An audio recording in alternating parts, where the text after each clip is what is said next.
এদিকে যা কাদা, এখানে দাঁড়াও।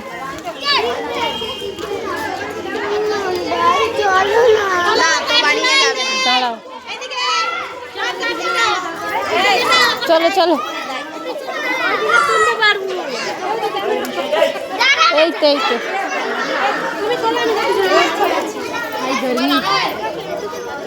এখানে দাঁড়াও। বাবা যা রোদ। এ আম্মা, এ সিমরান যেও না।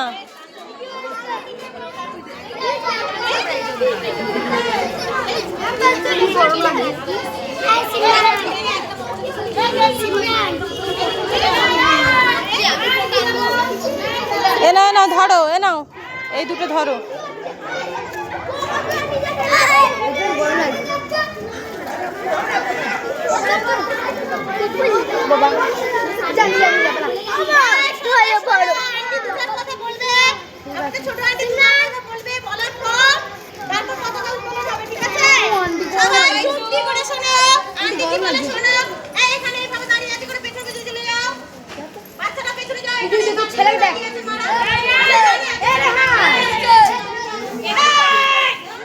যোগ নেই তো হাসে।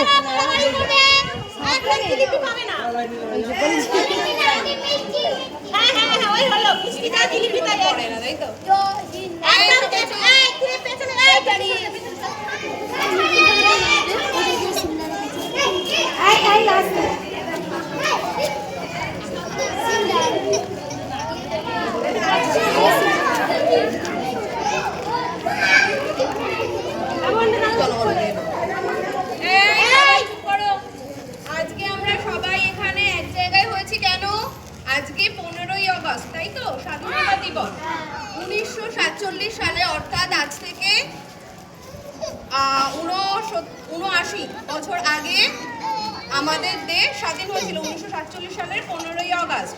ইংরেজরা, এর আগেও তোমাদেরকে আমি গল্প বলেছিলাম, আগের ক্ষুদিরামের জন্মদিন যেদিন পালন করা হয় সেদিনও বলেছিলাম, আর একদিনও বলেছিলাম যে কিভাবে ইংরেজরা আমাদের দেশে এসে শাসন করেছিল। 200 বছর, প্রায় 200 বছর প্রথম ইংরেজরা আমাদের দেশে আসে ব্যবসা বাণিজ্য করার উদ্দেশ্যে। কিন্তু এখানে ভারতবর্ষে দেখেছে যে এত বেশি এখানকার সম্পদ, সেটা হতে পারে সোনা দানা, সেখানকার কাঁচামাল, মানে ব্যবসার উদ্দেশ্যে যা যা কাঁচামাল দরকার হয় সব কিছুই আমাদের দেশে অন্যান্য দেশের তুলনায় এত বেশি পরিমাণ ছিল যে তারা এখানে এসে ব্যবসা করার নামে এসে কিছুদিন ব্যবসা করার পরে আস্তে আস্তে এখানকার সমস্ত সম্পদ তারা লুট করে করে তাদের নিজেদের দেশে নিয়ে যেত, এবং সেখানে গিয়ে তারা নিজেদের দেশের মুনাফা অর্জন করতো এখান থেকে সমস্ত কাঁচামাল নিয়ে গিয়ে। এইভাবে ধীরে ধীরে তারা কি করে আমাদের দেশে আস্তে আস্তে তাদের কর্তৃত্ব ফলায় এবং তারাই দেশের শাসন করতে শুরু করে। তারা কি করেছিল, এখানকার মানুষদের উপরে প্রচন্ড অত্যাচার করতো, এখানকার মানুষদের কৃতদাসের মতো খাটাতো এবং তাদেরকে কোনো পারিশ্রমিক দিত না। পারিশ্রমিক ছাড়াই তাদেরকে বিনা পারিশ্রমিকে তাদের দিয়ে প্রচুর কাজ করিয়ে নিত।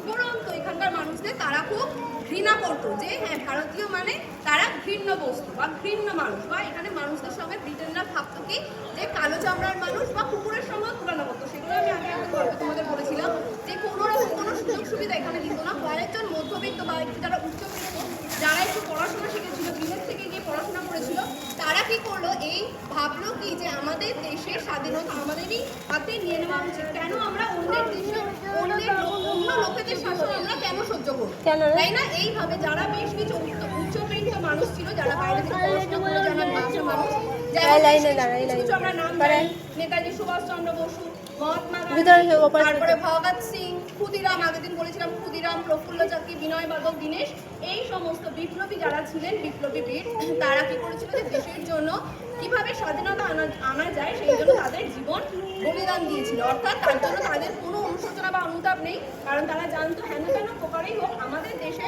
স্বাধীনতা আনতে হবে। স্বাধীনতা মানে কি, আমরা অন্যের শাসনের অধীনে থাকবো না। এইভাবে 200 বছর রাজত্ব করার পরে 1947 সালে 15ই আগস্ট তখন ইংরেজি ভাবলো না, এখন সময় এসেছে তাদেরকে তাদের হাতে। তার আগে দ্বিতীয় বিশ্বযুদ্ধ হয়েছিল। দ্বিতীয় বিশ্বযুদ্ধের সময়, বিশ্বযুদ্ধ মানে কি না, বিভিন্ন অনেকগুলো বিশ্ব একসঙ্গে যখন যুদ্ধ করে তখন সেটা বিশ্বযুদ্ধের আকার ধারণ করে। এই সময় ব্রিটেন বা ইংল্যান্ডে কি হয়েছিল, তাদের প্রচুর অর্থনৈতিক ক্ষতি হয়। যেমন যুদ্ধ মানেই আমরা জানি কি প্রচুর টাকা পয়সা খরচ এইসব হয়ে যায়।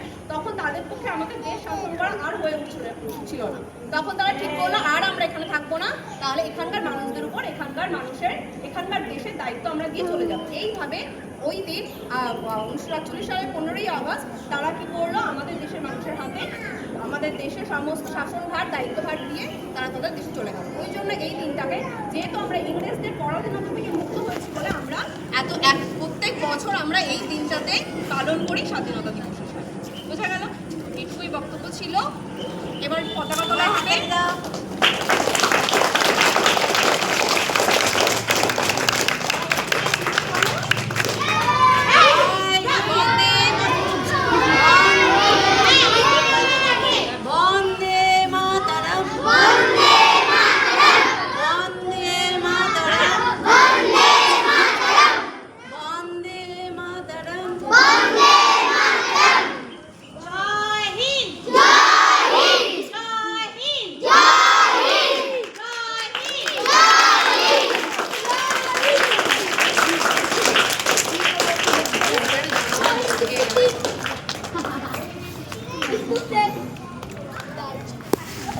তোমার পতাকা কই? তোমার পতাকা খালার কাছে। পতাকাটা নাও, নাও না হাতে, হাতে নাও পতাকাটা, নাও হাতে নাও, নাও না পতাকা নাও, দাও দাও তো। এই যে তুমি বলে দাও বন্দে মাতরম।